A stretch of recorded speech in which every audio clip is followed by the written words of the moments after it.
新竹市野鸟学会指出，国有财产署准备要甲新竹市香山染仔地内底土地，说服民间经营做鱼丸仔，因为附近是野鸟躲动的休困地。野鸟学会就烦恼讲，安尼施作恐惊会去危害到染仔地生态发展。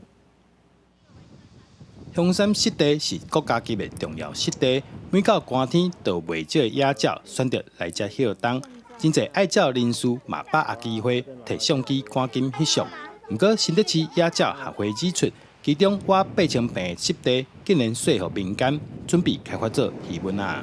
对自然而言，是一个连续的生态，才能够把这个整个栖地完整的保护下来。那只要是你其中一块切掉了，其实它就整个就不是一个完整的栖地，它会影响不只是鸟类，包括它的土壤啊、的空气、它的水里头的小生物、微生物都会影响。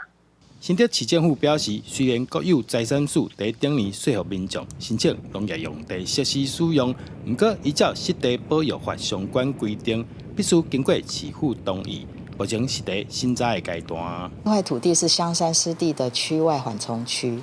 那它是在潮水涨起来以后呢，鸟类的这个替代栖地。那如果说开设成鱼塭的话呢，可能会有一些这个用药啦，这个环境荷尔蒙会流到这个香山湿地，影响到香山湿地的生态。二河局呢，他们已经确定就是这个土地范围呢是在这个海堤区域内，所以呢，